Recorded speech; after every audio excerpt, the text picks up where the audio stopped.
보물이 되는 지식을 찾아 떠납니다. 펼쳐라 보물지도! 네, 그런 말이 있습니다. 세 사람이 같이 길을 가면 후에 내 스승이 될 만한 사람이 반드시 있다. 들어보셨죠? 들어본 것 같아요. 들어본 것 같아요? 공교롭게 우리 또 딱 세 명이네. 딱 3명입니다. 오랜만에 훈훈하게 서로 배울 점에 대해서 한마디씩 하고 보물지도 열어볼까 해요. 서로 배울 점이라. 네. 네. 이때까지 역대급 질문이네요. 네. 제일 어려운 질문. 일단 뭐 저는 우리 윤욱 씨는 뭐 늘 어떤 선장님이 나오셔도 모르겠다, 어렵다, 무슨 말이냐 하는 솔직함, 그 용기 배우고 싶습니다. 약간 돌려까는 것 같은데. 아닙니다. 그 용기와 솔직함 배우고 싶고, 우리 경환 씨 같은 경우에는 방송이 어떻게 굴러가든 말든 항상 해피바이러스, 그 긍정적인 네. 생각과 밝은 기운 배우고 싶습니다. 우리 둘 다 반성하게 만드는 것 같은데. 칭찬이 아니야, 이거. 칭찬. 아니요, 칭찬입니다. 어떻게 굴러가든 말든. 네, 해피바이러스. 우리 누기는 잘 모르겠다 하면서도 그래도 끝까지 듣고 조금씩 나아지는 모습. 그리고 우리 향원이는 이렇게 우리가 막 하는데도 그거 커버해 주려고 열심히 고생하는 모습이 정말 네, 대인배구나. 네, 이렇게 생각했습니다. 훈훈하네요. 윤욱 씨가 마무리해 주시죠. 영환이 형 같은 경우는 이제 네. 음악, 기타 잘하잖아요. 이런 거 배우고 싶고, 또 갖고 왔네. 우리 향원이는 말 잘하는 거, 진행 능력. 이건 야. 배울 점이지. 진짜 근데 정말 어렵게 꼽아주셨네요. 그러니까. 감사합니다. 쫙 짜내는 이모티콘을 잘했어. 좋습니다. 오늘 저희가 모실 선장님께는요, 아주 특별한 걸 배워볼까 합니다. 바로 저희에게 클래식 스승이 되어주실 선장님 모셔보도록 할 텐데요. 바로 불러보도록 하겠습니다. 선장님, 나와주세요. 클래식. 반갑습니다. 네.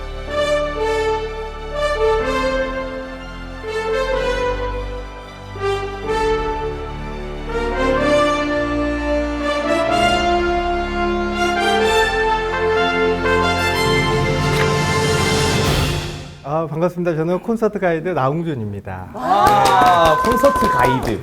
아니, 저는 선장님이 트럼펫 연주자이신 건 알고 있었는데 네. 콘서트 가이드 조금 생소하거든요. 어떤 일을 하는 직업이죠? 그러니까 우리가 클래식 공연장 가면 이제 해설해 주시는 분, 그리고 또 MC 진행하시는 분들이 있잖아요. 사실 그분들과 역할은 똑같습니다. 근데 이제 명칭이 조금 다르고, 저도 뭐 해설자, 뭐 MC 이런 것보다 콘서트 가이드라는 명칭을 더 좋아하는데, 좀 더 있어 보이는. 뭐 있어 보이는 것보다 글자도 일단 길고요.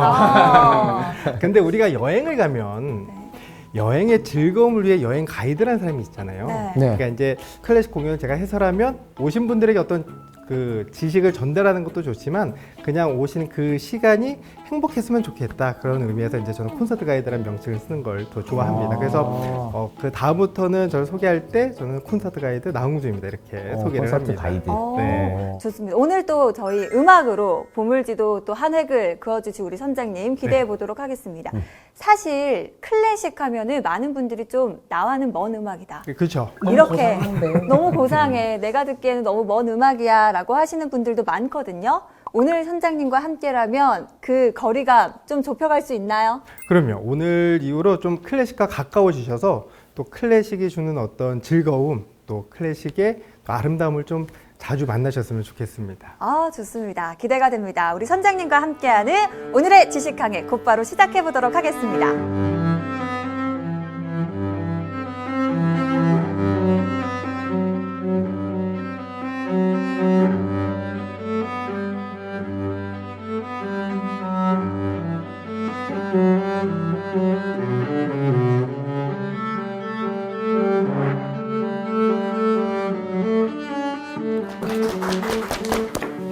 자, 오늘 이제 시작하기 전에 제가 먼저 질문을 좀 드려볼까 해요. 시작부터 질문. 네.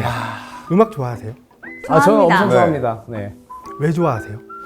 뭔가 위로를 해줄 때도 있고 약간 좀 내 삶을 좀 풍성하게 해주는 느낌이 확실히 있는 것 같아요. 네. 그리고 좀 감정이 조금 더 형식화되고 약간 아름답게 보여질 수 있는 방법이지 않나? 네. 혼자 있을 때 조용해서 틀어놓는데 발라드를 주로 들어가지고 네. 힐링하는. 가만히 듣고 있죠. 우리 인욱 감사히. 씨가 또 은근 슬픈 눈이거든요. 발라드와 어울립니다. 슬픈 눈이었어요? 기분 좋다. 혼자 있을 때 위로가 된다. 맞아요. 내 마음을 알아준다. 그게 바로 이제 음악의 역할입니다. 그래서 아주 오래전에 이제 중세 고대 때는 음악이 굉장히 중요한 교육 중에 하나였어요. 그러니까 체육과 같은 그런 역할을 갖고 있었습니다. 그럼 우리 인욱 씨에게 한번 질문을 좀 또, 드려보면, 또요? 네, 우리 초중고등학교의 체육 과목이 있잖아요. 네. 그 체육 과목의 목적은 뭘까요? 이게 예를 들어서 인욱 씨처럼 멋진 야구 선수를 키울 거야, 이런 목적일까요? 그냥 운동시키려고? 네. 네. 그러니까 그 여러 가지 목적이 있겠지만 결국에는 우리가 어떤 멋진 운동선수를 키워낼 거야 이런 개념이 아닌 우리의 신체 건강을 위해 존재하는 교육 과목입니다. 맞아요. 네, 음악도 이와 똑같은데요. 그러면 음악은 어떤 건강을 추구했을까요? 건강? 정신적 건강? 그래서 맞아. 몸과 마음을 다 이제 좀 건강하게 할 수 있는 과목들이지 네. 않나. 네. 맞습니다. 그러니까 우리의 마음 건강, 정신 건강을 위해 존재한 교육 과목이 바로 음악이었습니다.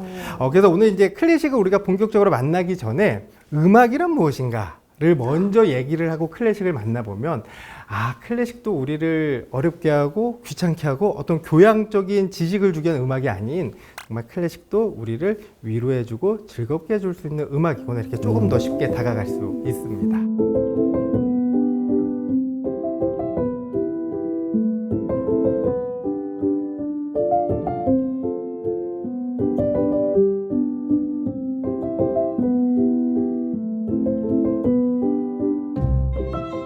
음악은 우리의 마음, 정신 건강을 위한 교육 과정이라고 이야기를 했는데요. 그렇다면 하나의 기준이 있어야 되잖아요. 어떤 기준을 가지고 이거는 옳다, 이거는 나쁘다 이런 기준을 나누는데 음악도 교육적 목적이 되려면 이런 기준이 있었어야 됩니다.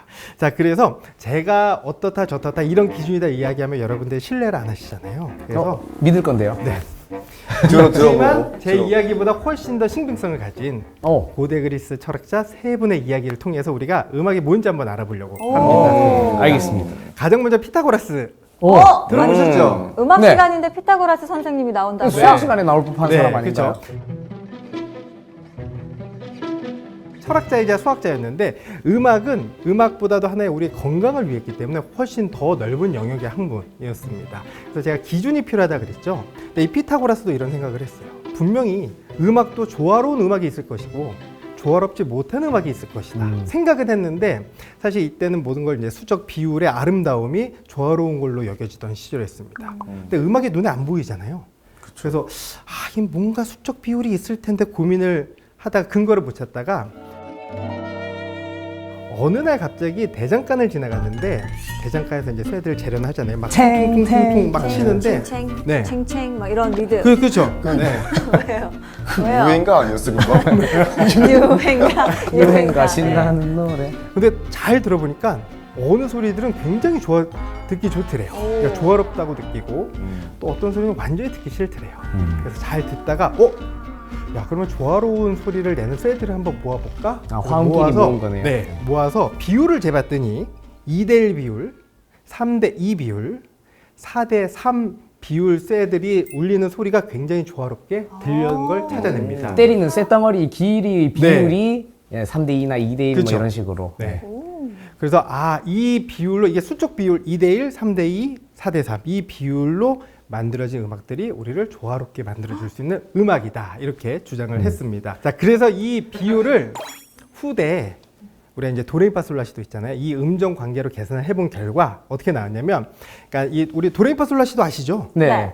죄송합니다. 이런 걸 제가 질문해서 그 정도는 알아요. 네. 음악 안 해서. 아니, 네. 너무하십니다. 네. 우리가 음정 관계를 따질 때 네. 도와 도를 1도로 놉니다. 도레는 2도, 도미는 3도, 도레미파니까 4도, 도레미파솔 5도 이렇게 놓는데, 자, 2대1 비율은 8도 음정 관계가 나왔어요. 2대1은 이게 뭐냐면, 8도. 네, 밑에 도부터 위에 도까지 한 옥타브. 옥타브 관계가 2대1 비율입니다. 이게 8도. 그리고 5도 관계는 그 3대2 비율이 5도거든요. 그러면 도레미파솔, 도와 솔 간격. 그리고 4대3 비율이 4도인데 4도는 도레미파. 이 간격이 조화로운 음정 관계다. 이걸 나중에 그 도레미파솔라시도 알아내게 됩니다. 네. 그래서 혹시 어렸을 때 피아노 학원 다니신 적 있으세요? 네. 하면 아마 가장 먼저 그 음정 관계에 대해서 배울 거예요. 그때 우리는 이런 그 명칭들 배워요. 지금은 이제 뭐 메이저 코드, 마이너 코드 이야기하는데 네. 우리 그 당시 기억을 되살려 보면 장이도, 장삼도, 완전사도, 완전오도, 장육도, 장칠도, 완전팔도 이렇게 배웁니다. 한글로 거기에서 완전히 4도, 5도, 8도가 붙는데 그 시작이 바로 여기입니다. 피타고라스의 수적 정의의 시작입니다. 저희는 으뜸화음, 딸림화음, 어. 버금딸림화음 이렇게 부르는 네. 거죠. 예. 저는 이렇게 배웠습니다. 화음 삼형제에 나오는 네. 애들. 예. 화음 삼형제. 그래서 네. 우리가 가장 완벽하다 느끼는 그런 그 안정감들은 사실 이런 수적 이런 그 조화로움에서 기인을 했습니다.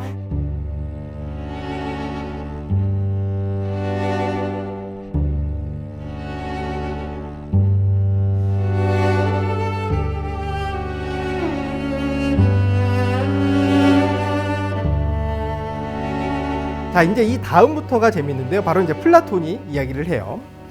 음악이 사람의 심성에 미치는 영향을 고려해서 우리는 좋은 음악만을 장려해야 된다. 이게 무슨 이야기냐면 마음이 착한 사람은 착한 음악을 만들어내고 심성이 나쁜 사람은 악한 음악을 나타낸다. 음악이 우리 심성에 많은 영향을 끼치기 때문에 따라서 우리는 좋은 음악만을 장려를 해야 된다. 그리고 이제 두 개로 나눕니다. 세상에는 좋은 음악과 나쁜 음악이 있다. 그래서 우리는 좋은 음악을 장려해야 된다. 이게 맞는 말이긴 하거든요, 사실. 네. 근데 이것도 애매한 게 뭐냐면 그 기준을 과연 어떻게 나눌 거냐예요. 뭐가 좋은 음악이고 뭐가 네. 나쁜 음악이냐. 내가 듣기 좋으면 좋은 음악이고요. 내가 듣기 싫으면 나쁜 음악이에요. 그건 또 그렇게 할 수 있죠. 그렇지.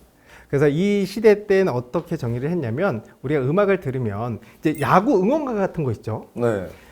모든 사람들이 굉장히 신나하잖아요. 네. 그러니까 모든 사람들의 마음을 업시켜주고 우리를 즐겁고 신나게 해줄 수 있는 밝은 음악들이 좋은 음악이고 그리고 이제 그냥 날씨는 화창한데 우연치 않게 좀 우울한 슬픈 음악을 들었을 때 괜히 우리 마음도 동조가 돼서 약간 기분이 다운됨을 네. 느끼잖아요.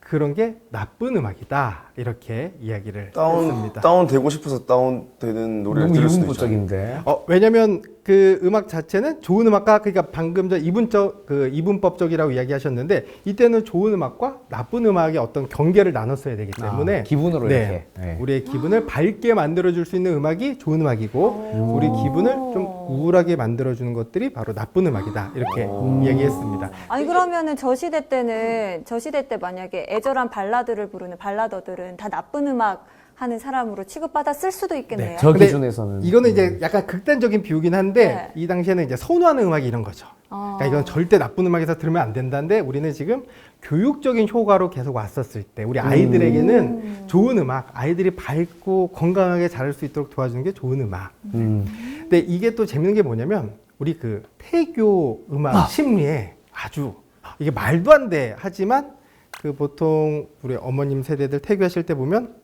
뭐 하드락, 헤비메탈 이런 거 잘 안 들으시죠? 그런 거 안 듣죠. 네. 클래식 들으시죠? 저도 어머니가 뱃속에 네. 제가 뱃속에 있을 때 계속 클래식 그거 틀어놨다고 하더라고요. 네. 네. 그러니까 그게 그러니까 클래식이 좋다가 아니고 나는 발라드를 싫어한다는 뜻이 아니지만 중요한 순간에는 또 우리 아이에게는 잔잔하고 좋은 영향을 줄 거라고 기대가 되는 클래식을 들려주면 좋아질 거야. 이런 기대 심리가 바로 이런 곡에 있는 겁니다.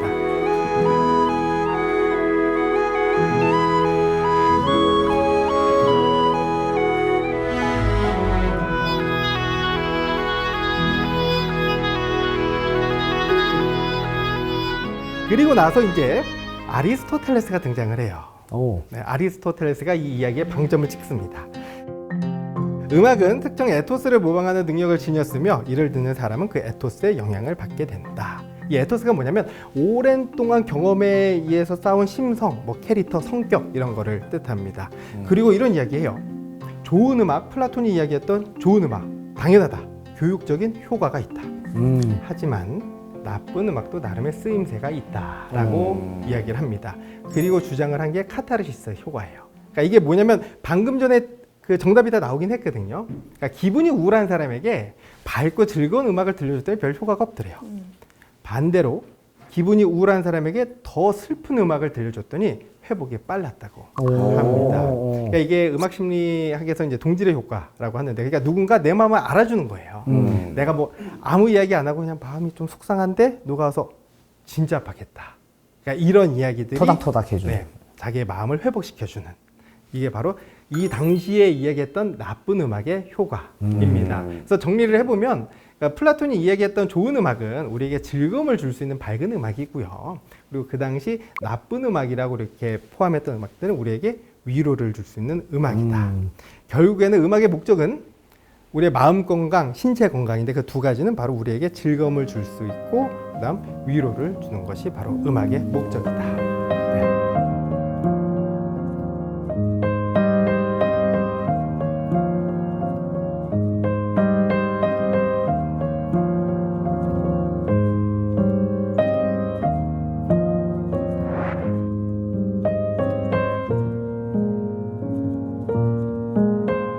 자, 그러면 클래식도 음악이잖아요. 네.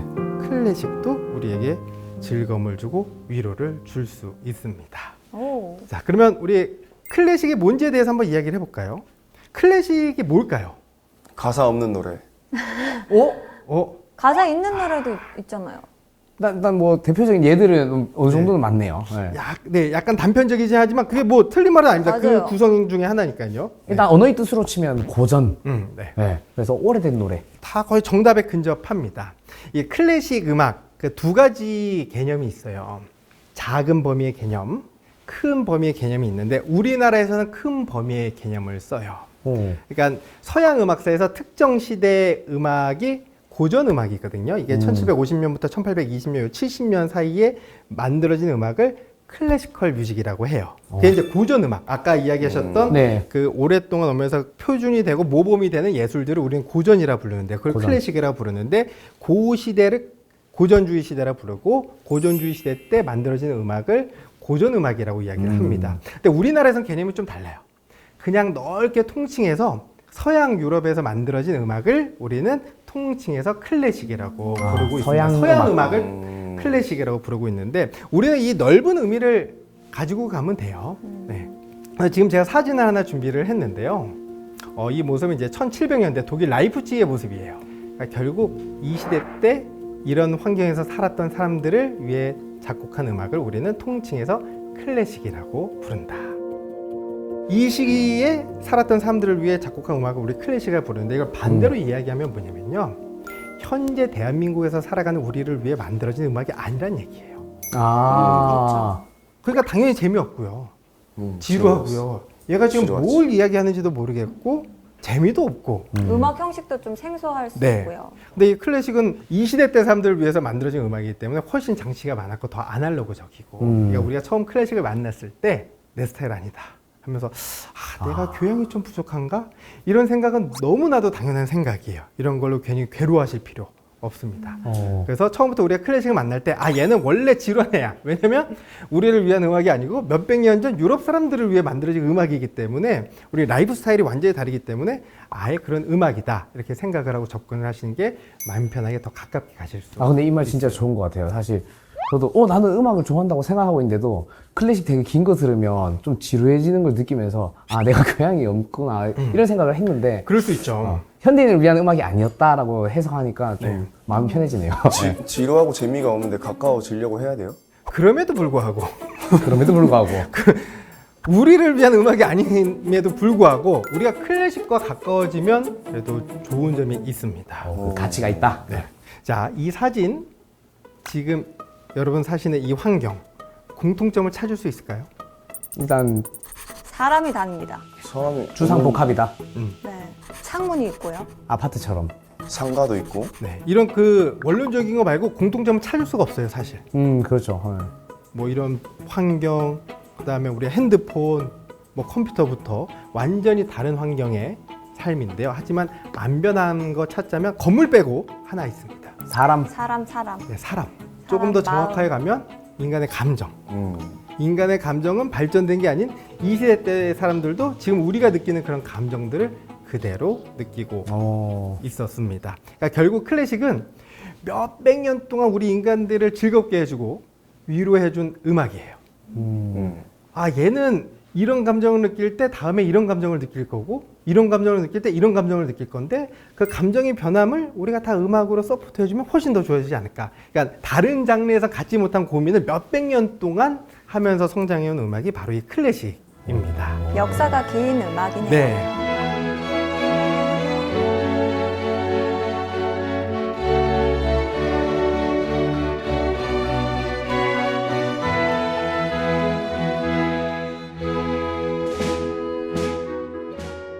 본격적으로 이제 클래식을 한번 설명을 해볼까 해요. 클래식 하면 뭐 가장 어려우세요? 일단 뭐곡 제목부터 생소하고요. 형식도 조금 생소한 것들이 많아서 어렵게 느껴지더라고요. 그렇죠. 따라 부를 수가 없으니까 안 듣게 돼요. 즐길 수가 없죠. 네. 맞습니다. 그러니까 여러 가지 이유로 그러니까 우리 시대에 맞지가 않아요. 불편하고요. 그다음에 또 함께 즐기기 어렵고요. 뭐 약간 관심을 가지다 보면 외워야 될 것도 많아지고 약간 학문처럼 느껴지기도 하고요. 그러니까 공통적으로 이제 말씀해 주신 게 형식인데요. 이 음악은 어떤 종류의 음악이고 이 클래식의 전반적인 형식을 좀 소개를 해드릴까 합니다. 그래도 우리가 이 형식을 좀 알고 나면 구분을 하기 시작하면 아, 이 음악 이런 거구나 어느 정도 윤곽을 잡으면서 만나실 수 있는데요. 종류가 굉장히 많죠. 하지만 이 두 가지만 기억하시면 90% 이상을 이해하실 수 있어요. 이거 정말 유용한 책임지셔야 지식이네요. 됩니다. 그렇게 간단하다고요? 네, 책임지셔야 됩니다. 책임지셔야 됩니다. 좋습니다. 아, 뭐 사람별로 조금씩 그 평균은 달라지겠지만 네. 그래도 전반적인 구성과 이게 이런 뜻이었어 이런 이야기를 이해하실 수 있어요. 안 외우셔도 돼요. 외우셔야 되는 건 딱 두 가지뿐입니다. 오케이. 커피와 자동차. 커피와 자동차요? 우리가 음악을 안 나눠도 돼요. 굳이 음악을 두 개로 나눠야 된다고 그러면 어떻게 나눌 수 있을까요? 실용음악과 클래식. 악기. 네. 악기의 반대는 뭐죠? 기악. 그렇죠. 기악. 정답입니다. 왜? 네. 왜 정답이에요 이게? 진짜 유치하게 대답했는데 맞다고. 아니요, 맞습니다. 이게 왜 우리가 정답이에요? 음악을 두 개로 굳이 나눠보자고 하면 노래와 악기로 나눠도 돼요. 이거를 우리나라에서 번역되는 클래식 언어로 이야기해보면 아까 악기는 말씀해 주신 것처럼 기악, 기악. 노래는 성악. 성악과 네, 기악으로. 기악과 성악. 이거를 클래식 언어로 바꾸잖아요. 네. 기악은 소나타, 네. 소나타요? 소나타. 소나타, 성악은 칸타타. 외우기 쉽네요. 네. 이 줄기가 이해가 되시죠? 네. 실제로 우리가 알고 있는 그 커피 브랜드 커피 칸타타와 그다음에 우리가 도로에서 자주 볼 수 있는 자동차 브랜드 소나타 있죠. 이 네. 두 개 다 클래식 이 어원에서 따온 브랜드 이름들입니다. 실제로 커피 칸타타는 우리 바흐 아시죠? 네. 바흐. 음악의 아버지. 아버지. 바흐가- 아빠. 바흐가 카페에서 사람들이 즐길 수 있도록 자그마한 음악극을 만들었는데요. 그 음악극 이름이 커피 칸타타예요. 정말요? 그래서 이 커피 브랜드에서 브랜드를 지을 때 바흐의 커피 칸타타라는 노래 제목이 있으니 이걸 그냥 가지고자 해서 커피 칸타타가 탄생이 됐고요. 그리고 이제 소나타는 이따가 말씀드리겠지만 그 기악 형식 중에서 굉장히 중요한 단어 중에 하나입니다. 미리 결론부터 말씀드리면 기승전결이에요. 기승전결. 우리 글 쓸 때 뭐가 가장 중요하죠? 기승전결이 중요합니다. 논리적인. 네. 이게 클래식 안에서 논리적인 구조가 바로 소나타 형식입니다. 소나타 형식 들어봤어요. 네. 그러면은 커피와 자동차. 클래식은 말씀 주신 것처럼 일단 크게 둘로 나누면 칸타타, 성악곡과 소나타, 기악곡 이렇게 두 가지로 나눌 수 있다. 이렇게 네. 생각을 하고 클래식을 접근하면 되겠네요. 그리고 거기서 파생되는 처음 듣는 단어는 아니지만 우리가 어려워했던 그런 형식들, 공연들이 이 안에 이제 파생이 되어 있습니다. 그러니까 예를 들어 악기 음악의 가장 큰 건 교향곡이죠. 네. 교향곡은 들어보셨죠? 네. 네. 성악에서 가장 큰 단위는 오페라예요. 오페라. 네. 그러니까 이런 그 굵직굵직한 장르들이 다 여기서 파생이 되는 그런 형태입니다. 그러니까 커피와 자동차만 기억하고 거기에서 하나씩만 나오면 이게 이쪽 양식이고 이게 이쪽 형식이구나 이러면서 클래식을 전반적으로 이렇게 틀을 두루두루, 잡을 수가 있겠네요. 보실 수 있습니다.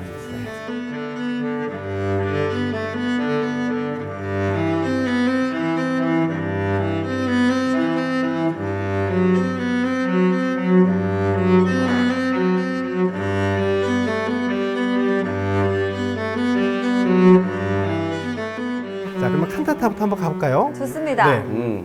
자, 제가 가장 먼저 음악을 하나 준비를 해봤는데요. 네, 클래식이라고 클래식을 준비 안 했습니다. 라틴 팝을 하나 준비했어요. 라틴 팝. 들어보시죠.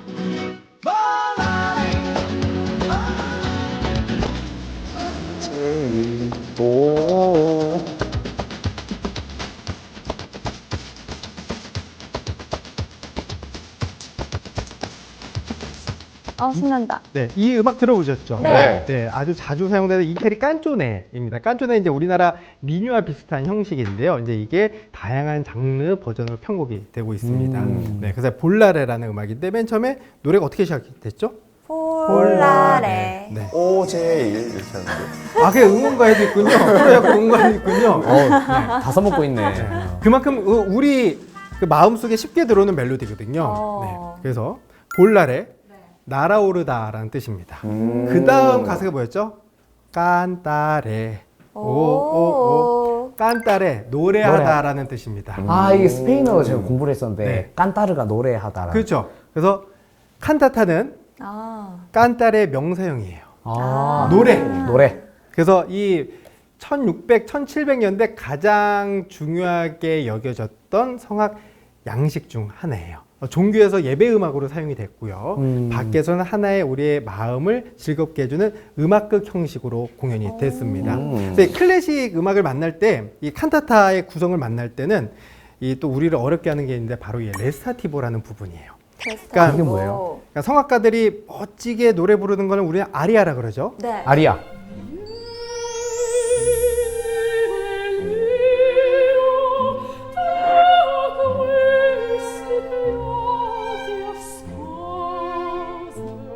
근데 중간에 야 이게 노래야 대사야 하는 부분이 있어요. 그러니까 예를 들어서 음정을 가지고 대사를 이야기합니다.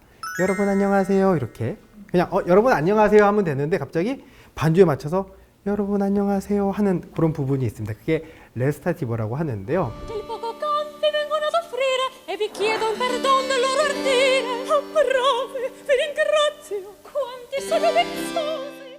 아리아와 이 레스타티보 때문에 더 막 이거 뭐야 내 스타일 아니고 더 어렵게 느껴지는데 우리가 아주 잘 알고 있는 우리 문화를 가지고 이 칸타타와 직접적으로 비교가 가능합니다. 판소리인데요. 판소리. 여러분 판소리는 이제 직접 보진 않았어도 그 장면이 펼쳐지시죠. 네. 명창분이 계시고 옆에 이제 북 치시는 분, 네. 그 고수라 그러거든요. 어이! 네, 그 광경을 한번 상상해 봅시다. 맨 처음에 그 명창분이 아주 멋지게 창을 막 그 애절한 걸 부르시죠. 그거를 창이라고 합니다. 노래를 하는 거를. 대한엄동 서란궁 방풍허던 털 그리고 그리고 중간에 이런 거예요. 춘향이가 임원용을 만났는데 뭐 이런 거 한 번씩 이야기하죠. 아니리. 안일이라고 합니다. 그러면 옆에 고수분은 어떻게 하죠? 얼쑤. 쿵쿵 얼쑤 추임새 넣어주죠. 넣어주는. 예. 적벽강에다 연환계를 묻어두고 황계의 약속을 기다릴지 그때에 오나. 자, 요거를 클래식 언어로 옮겨볼게요. 창을 하죠. 네. 아리아입니다. 오. 춘향이가 이몽룡을 만났는데 어떤 특유의 발성을 넣어서 이야기를 네. 합니다. 그게 바로 클래식의 레스타티보. 어. 그 다음에 고수가 북치죠. 네. 하나의 피아노 반주라고 볼 수 있고요. 그 다음에 추임새 넣어주시죠. 아. 얼쑤, 뭐 브라보, 브라비, 브라바 이렇게 하는 하나의 같은 직접적인 비교가 가능합니다. 그러면 여기서 궁금한 게 뭐냐면요. 재밌는 게 판소리와 제가 방금 말씀드린 칸타타 이 두 개가 서로 영향을 주고받았을까요? 아니요. 그 시대 때 서로 영향을 주고받았다고 하기에는 너무 거리가 멉니다. 그렇죠. 네. 결국 우리가 음악을 가지고 음악극을 만들고 그 안에 구성하는 거는 다 거기서 거기라는 이야기입니다. 인류 공통의 느낌이다. 서양이든 동양이든 방식과 어떤 접근법만 다를 뿐이지 다 거기서 거기다. 그러니까 우리 다 클래식이 뭐 특별하게 우와 멋진 형식이다 이럴 필요가 없고 다 우리 인간의 어떤 본연적인 어떤 형식을 담은 게 이 클래식이다. 네.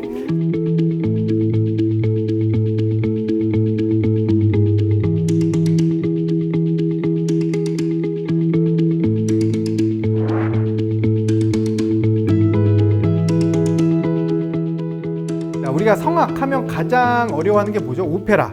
가장 큰 단위의 공연 자체를 오페라. 그거 그렇죠. 아니에요? CF에도 많이 나오고요. 네. 이 오페라.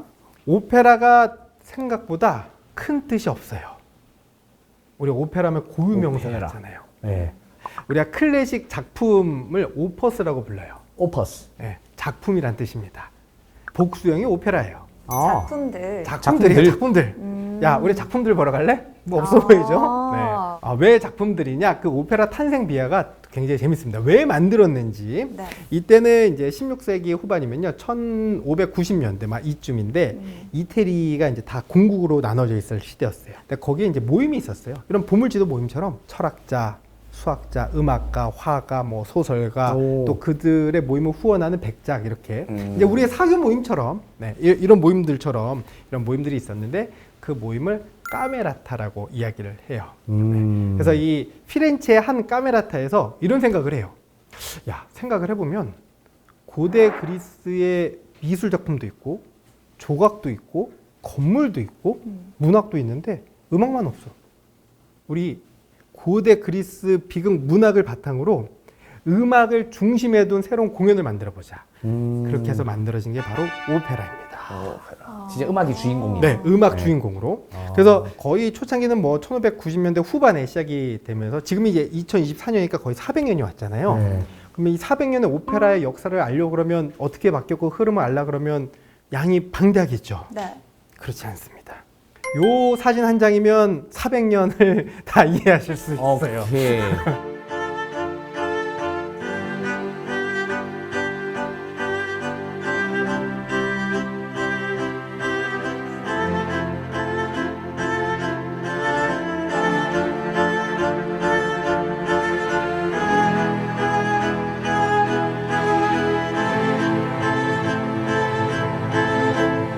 이 이야기가 초기 오페라의 소재로 많이 사용됩니다. 그래서 1602년 이태리 음악가 클라우디오 몬테베르디는 이 소재를 가지고 오페라를 만들어요. 이게 최초의 오페라는 아니지만 초기 오페라 중에 그래도 가장 오페라 형식을 띠고 있는 작품입니다.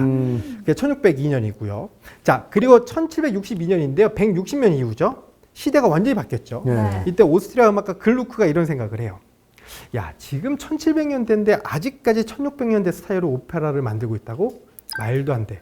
바꿔야 돼. 시대가 너무 뒤떨어졌어. 하면서 오페라 개혁을 주장합니다. 오. 그러니까 이 글루크가 제기했던 문제는 뭐냐면요. 공감이 전혀 안 된다는 거였어요. 그러니까 드라마도 안 살고 그리고 또 음악을 중심에 놨다 보니까 긴급한 상황에서 자꾸 이제 음악이 중심이 되니까 박자 형식을 더 따질 수밖에 없었어요. 이거는 이제 제가 좀 극단적으로 표현하는 얘기는 한데요. 예를 들어서 전쟁신이에요. 한 장수가 막 그 전쟁신에서 내 칼을 받아라, 야, 으악 이런 식으로 이제 음악 박자, 템포, 너무 형식에 박자에 맞게 맞춰서 하네요. 드라마가 완전히 로봇 연기들이 많아지는 거예요. 근데 하지만 정통 오페라를 중요했던 사람들은 어색하겠지만 이게 정통 스타일이야. 우리는 지켜야 돼. 하지만 글루크는 말도 안 되는 소리 하고 있어. 지금 시대가 어느 시대인데 하고 오페라 개혁을 주장하면서 여러 편의 오페라를 만드는데 그 중에 하나가 바로 이 오르페오의 에우리디케예요. 스토리는 똑같아요. 하지만 드라마를 좀 더 극적으로 전개를 했는데 마지막에 뒤를 돌아보잖아요. 네. 그리고 죽잖아요. 네. 거기에서 그 오르페우스가 막 슬픔에 찬, 막 에우리디케 없이 어떻게 살려고 하면서 막 통곡을 하면서 울면서 부르는 아리아가 있습니다. 그 아리아를 부르자마자 사랑의 신이 짠 나타나서 오르페우스야, 너의 사랑을 감동을 했구나. 에우리디케를 살려주마. 와. 살려주고 둘이 행복하게 잘 살았습니다. 이렇게 해피엔딩으로 바꿔버려요. 아. 그러면서 당시 대중들에게 많은 인기를 얻게 됩니다. 그러면서 이 글루크 스타일의 오페라가 또 유럽을 지배해요. 자, 그리고 나서 1858년 약 100년 뒤죠. 이때는 이제 프랑스 음악 오펜바가 또 이런 생각을 해요. 야, 재미 하나도 없어. 아직까지 1700년대 글루크 스타일로 지금 오페라를 한다고? 말도 안 돼. 바뀌어야 돼. 노잼. 또 바꾸자. 어떻게 바꾸냐면요. 사극을 시트콤처럼 바꿔버려요. 얼마나 얼마나 파격적이냐면요. 네. 오르페우스와 에우리디케는 권태기 부부예요. 맨날 부부싸움해요. 오르페우는 뒤에서 맨날 기타 치고 놀고 에우리디케는 나랑 안 놀아준다고 맨날 잔소리하고 오르페우스는 그런 잔소리가 듣기 싫고 그러던 중에 지옥에 사신 플루토가 이렇게 그 지상세계에 놀러와서 에우리디케 미모를 보고 반하게 됩니다. 그리고 꼬셔요. 야, 지하세계 가서 살자. 진짜 재밌어. 야, 여기 야, 너 남편이 지금 너도 안 놀라보고 맨날 지 혼자 노는데 진짜 재밌어. 가자. 그래서 꼬드김에 넘어갑니다. 막장이 돼버렸네요. 그래서 오르페우스는 슬퍼하기커녕 아싸! 잔소리할 사람 없다. 아싸! 도망갔다. 자유다. 해방이다. 근데 이제 그때 이제 대중들 비난을 하기 시작해요. 야, 너는 어떻게 네 아내가 지금 지하 세계에 내려왔는데 그걸 안 구해올 수가 있냐? 맨날 이 기타 네. 치다가 이제 네. 신난 거지. 그래서 어쩔 수 없이 구하러 내려갑니다. 근데 아이템을 하나 가져가요. 등받이를 메고 갑니다. 등받이요? 등받이. 이게 패러디 영화들 보면 결과를 뻔히 다 알고 아이템들을 장착을 하잖아요. 그러니까 네. 데리고 나오다가도 뒤를 돌아보면 등받이 때문에 아. 에우리 디케를 쳐다볼 수 없도록 지게 같은 등받이를 메고 내려간다는 설정이에요. 그래서 아. 내려갔더니 진짜 파티가 막 너무 신나는 거예요. 그 파티 때 나오는 음악이 하나 있습니다.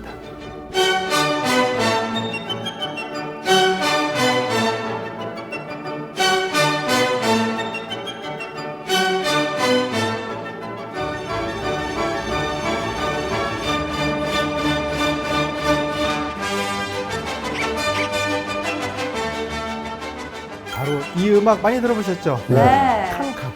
캉캉입니다. 캉캉 춤추고 네. 방금 이 음악이 했던 그거. 이때 나오게 됩니다. 그래서 이런 스토리로 가져갔는데 당시 파리 문학에는 난리가 났어요. 왜냐면 여기에 당시 금기시했던 요소들이 많이 들어가 있습니다. 불륜도 들어가 있고요, 지금. 네. 네, 어떤 이런 그 이야기들. 그리고 야, 몇백 년 동안 이어온 고대 그리스 이런 신화. 야, 이거를 이렇게 저질로 만들어 하면서 반대가 심하게 좀 됩니다. 조롱했다 이렇게 네, 문학계에서는. 생각해요. 그래서 그 오펜바우가 거짓말을 합니다. 그치, 내가 좀 심했지? 그럼 조금만 바꿀게. 하고 그대로 발표해요. 그리고 이야. 정말 큰 사랑을 받게 됩니다. 사람들이 그동안 너무 재미없던 거예요. 근데 야, 이건 너무 재밌다. 와, 대박이다 하면서 오펜바가 또 이런 생각을 해요. 야, 근데 이거는 기존 오페라보다 짧아. 그리고 내용이 재밌어. 그러면 오페라라는 이름은 좀 안 어울리는데 그러면 짧은 오페라다 해서 오페레타라고 장르 이름을 오페레타. 지읍니다. 예. 그러면서 이 오페레타가 이 1800년대 이제 유럽은 이제 산업화의 시대였거든요. 네. 많은 사람들이 스트레스 풀려고 문화 공연을 보고 이런 시기여서 오페레타가 유럽을 강타하게 됩니다. 그래서 이제 특히 오스트리아 빈에서 이 오페레타가 막 생산되기 시작하면서 많은 사람들에게 인기를 끌고 이 오페레타가 어디를 가냐면요. 미국으로 건너가요. 미국에서도 야, 요즘 유럽에서 이 오페레타가 진짜 유행한다 해서 미국에서도 너무 재밌는 거예요. 그래서 미국에서 이런 생각을 합니다. 잠깐만. 그러면 우리 음악만 바꿔서 지금 우리 스타일로 오페레타를 좀 만들어 보면 어떨까? 만든 게 뮤지컬입니다. 아, 뮤지컬. 네. 지금 이게 400년의 역사를 다 함축적으로 말씀드린 거예요. 그래서 맨 처음 음악을 중심에 두고 새로운 음악극을 만들자. 그리스 비극 문학, 그리스 신화를 가지고 또 오페라가 시대를 거치면서 대중들의 마음을 얻기 위해 드라마가 다듬어지고 그리고 대중들의 재미를 위해 짧아지고 굉장히 또 흥미진진한 이야기가 되고 이게 또 1900년대 오면서 또 대륙을 건너가면서 우리 스타일의 공연을 만들자 하면서 뮤지컬이 파생이 되고 지금 우리는 한 400년이 넘는 그 장르 역사를 한꺼번에 보고 있으니까 막 장르도 너무 많아, 종류도 너무 많아, 야, 이건 또 뭐야. 하지만 결국 이런 흐름을 갖고 있는 게 바로 오페라입니다.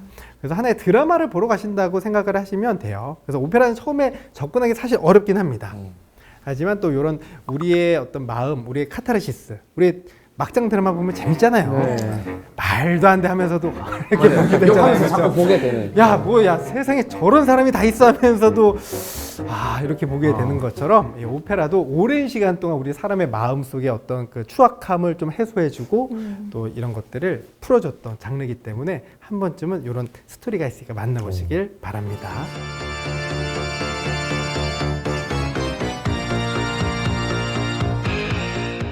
Ein Herr Marquis, ein Mann wie Sie, soll besser in uns verstehen. The city and your parents very wealthy. Where are they now? 6 feet under. 자, 클래식을 타다, 소나타. 소나타 타러 가야죠. 네, 소나레, 소나레. 울리다라는 뜻입니다. 소나타 뜻은 울림이에요. 울림. 네.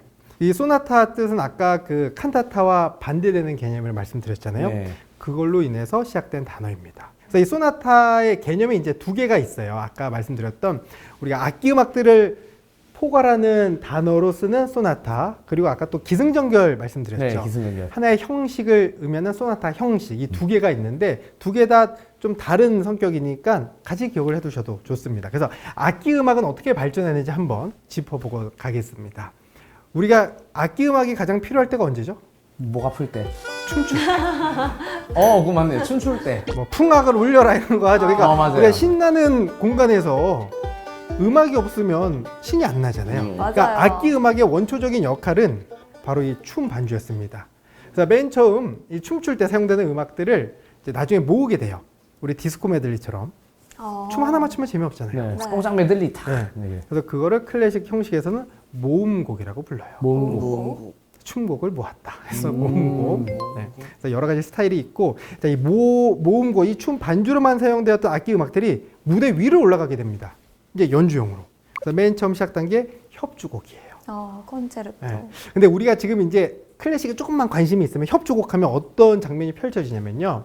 요즘 가장 핫한 이제 우리나라 음악가인 뭐 조성진 씨나 임윤찬 씨가 혼자 피아노를 멋지게 연주하고 뒤에 대규모 오케스트라가 반주를 하는 네. 그런 형식을 협주곡이라고 이제 인식하는데 그게 맞기는 한데요. 그 네. 초창기에는 그런 게 아니었습니다. 이 협주곡을 콘체르토라고 부르는데 콘체르토. 어원이 콘체르타레예요. 콘체르타레. 협동하다, 경쟁하다. 어. 무대 위에서 여러 악기들이 그냥 협동하고 경쟁하는 거를 협주곡이라고 맨 처음 불렀습니다. 그리고 나서 이 협주곡이 조금 더 대규모로 커지게 되면서 이제 교향곡으로 더 발전되게 됩니다. 그래서 가장 기본적인 형태가 춤곡이었다가 춤곡 행사 음악이 무대 위로 올라가게 됩니다. 무대 위에서 점점 규모를 늘리면서 협주곡이 생겨나고 그 다음 교향곡이 생겨납니다.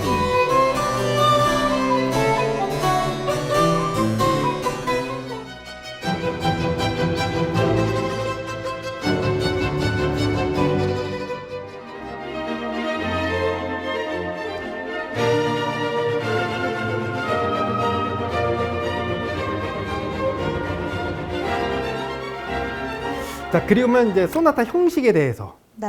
아까 말씀드렸죠? 기승전결. 기승전결 끝이에요. 제시부, 네. 발전부, 제음부, 코다. 왜냐면 기악 음악의 단점이 뭐냐면요, 가사가 없어요. 뭔 말하는지 몰라요. 제일 단점이지. 그러니까 사람들에게 이게 사랑인데 가슴 아픈 사랑인지 이루어질 수 없는 사랑인지 행복한 사랑인지 몰라요. 정확하게 전달하기가 좀 뭐. 나름의 논리적인 장치를 갖췄어야 됐어요. 그런 형식미가 필요했고 그런 형식미가 발전돼서 굳혀진 게 바로 소나타 형식입니다. 근데 거의 진짜 기승전결처럼 가요. 우리가 뭐 어떤 이야기를 할 때도 기승전결이 가장 중요하잖아요. 네. 그래서 그거를 소나타라고 합니다. 그래서 보통 제목들 보면요, 베토벤 피아노 소나타 14번 뭐 이렇게 돼 있고, 바이올린 소나타, 뭐 첼로 소나타, 이런 소나타라는 단어가 붙는 제목들이 있는데 그거는 기악곡이다. 뭐야? 소나타 형식을 사용했다. 네, 그냥 소나타 형식을 가진 바이올린 음악이다. 음. 근데 이게 소나타가 빠지면 또 이상해요. 베토벤 바이올린. 그럼 좀 예. 성격이 없어요. 음악의 성격이 없어요. 바이올린 협주곡, 바이올린 콘체르토. 이런 거기에 성격이 필요하구나. 있어야 되는데 성격이 없습니다. 애매하죠? 뭐 어쩌라고 바이올린 뭐. 네, 이런 성격을 규정하는 것 중에 하나다. 네.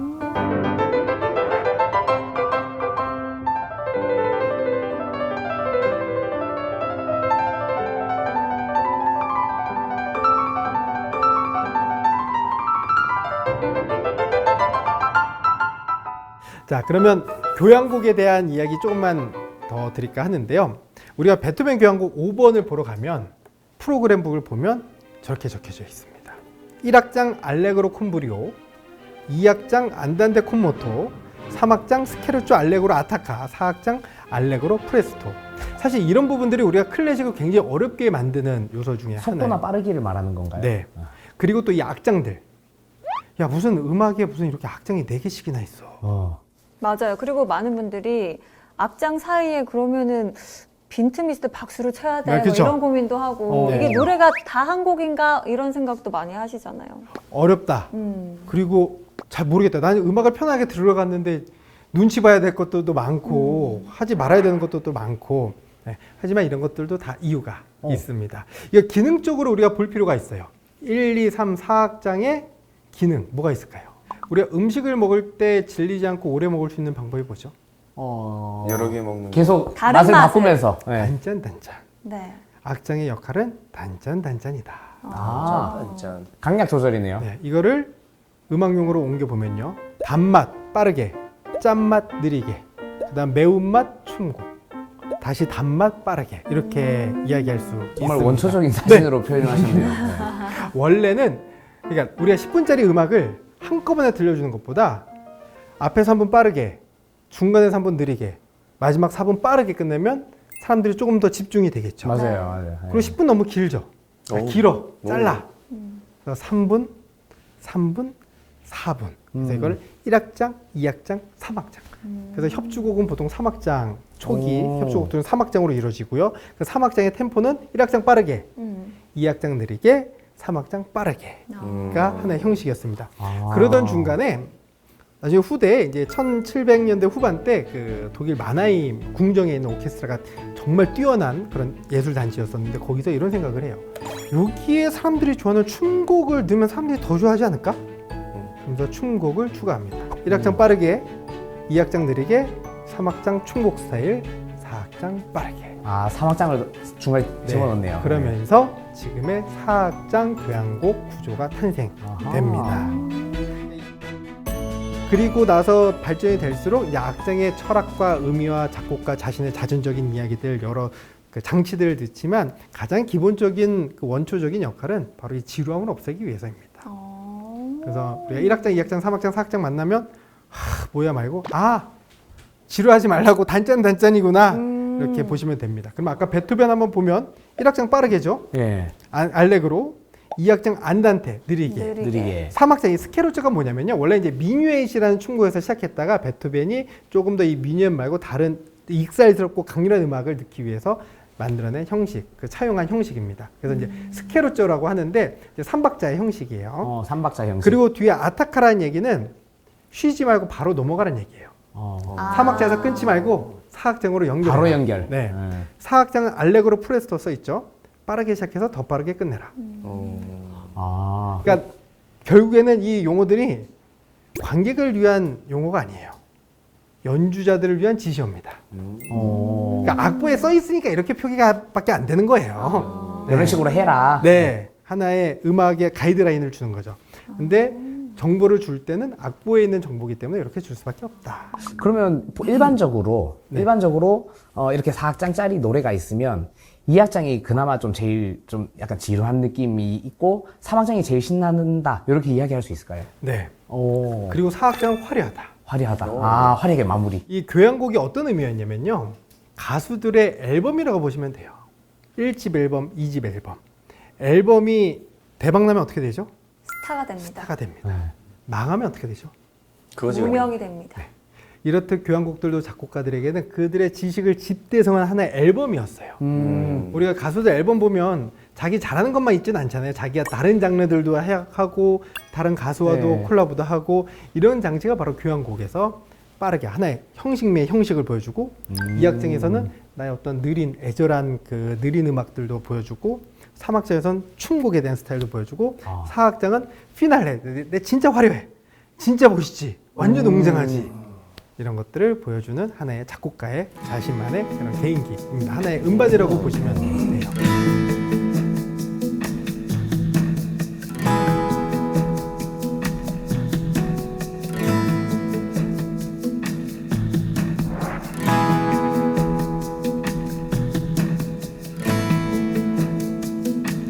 그래서 오늘 이제 정리를 좀 해보자면 오늘은 이제 클래식을 우리가 형식적으로 과연 우리가 어려워하는 형식들이 왜 그렇게 될 수밖에 없었는지 이제 전반적인 이야기를 좀 전해드렸습니다. 그래서 우리가 다음 시간에는 클래식 음악들을 한번 들어보고 그 음악 작곡가들의 이야기도 함께 들어보면서 음악을 본격적으로 한번 만나보도록 비하인드 하겠습니다. 스토리까지. 오. 다음 시간이 더 기대가 되네요. 네, 아니 윤욱 씨는 사실 음악보다는 체육이랑 좀 친하게 지냈었잖아요. 네. 그래서 오늘 좀 이야기를 들었을 때 약간 기본적인 것도 궁금해하실 것 같아요. 제일 기본적인 거. 네, 도레미파솔라시도 누가 만들었어요? 그렇죠. 그게 핵심적인 질문입니다. 도레미파솔라시도는 이제 귀도 다레초라는 사람이 만들었는데 그 다레초. 수도 승이었어요. 그리고 내가 그때 음악 학자였고 제가 아까 음악의 중심은 어디라 그랬죠? 종교 음악, 아청기 음악. 교회 음악이 중심이었습니다. 아, 교회. 왜냐면 예. 성스러운 음악을 다루는 곳이에요. 나름의 규칙과 규율이 있었어야 되는 곳입니다. 근데 다 달랐대요. 그래서 보통 이 음악을 전수하려면 10년 정도 걸렸대요. 교육기간이. 사제들에게 예배 뜻을 정확한 음악을 교육하기 위해서는 표준이 없으니까 10년씩 걸렸다고 합니다. 정확해야 되잖아요. 그러고 있다가 나름의 기준이 있다가 귀도 다레초가 세례 요한 창가라는 음악을 하나 만들게 돼요. 그러면서 거기서 야 이거 뭔가 순차적인 그 가사의 앞 음절과 그 맥락 문장이 흐름이 가면 갈수록 순차적인 음정으로 올라가는 걸 발견을 하게 됩니다. 그래서 귀도 나래초가 그 창가를 만들다가 음절 하나에 음이 하나씩 상행하는 거를 알게 됩니다. 그래서 그 앞에 음절들만 약자로 땄어요. 그래서 맨 처음에 웃, 레, 미, 파, 솔, 라 이렇게 6개 음이 순차적으로 가는 걸 발견하게 유금으로 됩니다. 했네요. 네. 그래서 헥사코드라 그래요. 유금계가 맨 처음 시작이 되고 맨 처음에 웃인데요. 그게 이제 찬양하는 주님이란 뜻이에요. 주님이란 뜻의 웃에서 나중에 도미넌스의 도로 바꾸게 됩니다. 도, 레, 미, 파, 솔, 라 그리고 나중에 시를 추가하게 되면서 그러면서 이제 도레미파솔라시도가 표기가 시작이 됩니다. 그렇구나. 네. 아 그리고 저는 그것도 있어요. 그 신승훈 아니다. 보이지 않는 사람. 보이지 않는 사람. 그게 베토벤의 독일어. 네. 아, 그대를 처음에 사랑해. 저는 그게 어느 나라만인지 저는 독일어. 독어입니다. Il 네. mi vedi sovidomich amor domon 모르겐 사랑해서는 게 너무 많아. 그게 이제 네, 이렇게. 그대를 사랑해라는 가곡이거든요. 궁금한 게 있어요. 네. 그러면 이렇게 가요에 이런 클래식을 좀 끼워 넣으면 이 저작권료를 어떻게 줘야 되나요? 저작권은 저작권 없습니다. 이슈에서 다 해결이 되었습니다. 사후 이게 770년? 네, 70년. 아 너무 오래됐으니까 바흐가 1750년에 세상을 떠나게 되거든요. 꽤 됐네요. 네. 그러니까 이런 사후 몇백 년 이상의 음악들은 이제 그런 저작권 이슈에서 자유로워. 앞으로 작곡하실 때 참고하십시오. 네. 단어. 막 써먹어야지. 네. 좋네요. 네, 오늘 클래식에 대한 재밌는 이야기 나눠봤는데요. 그렇다면 오늘의 강의 한마디로 정리를 해주신다면요? 클래식도 음악이다. 오. 우리의 사랑을 기다리고 우리의 사랑을 주려고 준비된 음악이다. 이렇게 이야기하고 싶습니다. 클래식을 좀 학문적으로 접근하거나 어렵게 대하기보다는 그냥 들으면서 즐길 수 있는 나의 플레이리스트 중에 하나다라고 네. 생각하면 훨씬 더 쉽게 또 재미있게 즐기면서 들을 수 있을 것 같아요. 네. 몇백 년 지났지만 사람 마음 다 똑같더라. 똑같더라. 네. 결국 거기서 거기다. 거기서 네. 거기더라.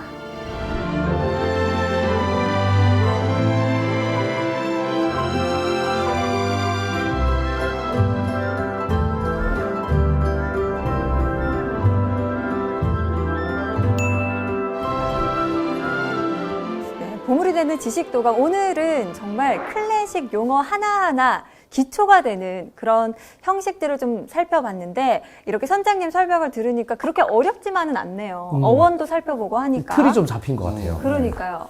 우리 인욱 씨도 좀 틀이 잡히지 않았어요? 접혔어요. 칸타타, 소나타. 네, 그 두 개면 90% 이상의 흐름을 전체적인 윤곽을 만나볼 수 있습니다. 커피와 자동차 확실히 확실히. 저도 사실 그 초등 음악 교육 과정에 있는 내용들도 좀 섞여 있고 이래서 네. 저는 이제 사실 애들한테 이 클래식에 대해서 말할 때도 좀 이제 고민되는 부분들이 있는데 오늘 좀 들었던 내용들을 좀 써먹으면 조금 더 재밌게 이야기할 수 있지 않을까. 그리고 애들 앞에서 조금 더 아는 척 할 수 있는 좋죠. 그런 밑거름을 오늘 많이 얻어가는 것 같아서 너무 유익했습니다. 오늘 살짝 클래식의 묘미를 좀 맛봐봤는데 여기서 끝나면 또 아쉽잖아요. 아쉽죠. 아쉽죠? 아쉽죠. 그래서 다음 시간 또 선장님 모시고 클래식에 대해서 더 재미있는 이야기 또 멋진 클래식 듣는 힐링의 시간 가져보도록 하겠습니다. 우리는 여기서 인사드리면서 마쳐보도록 하겠습니다. 다음 주에도 찾아라 보물지도.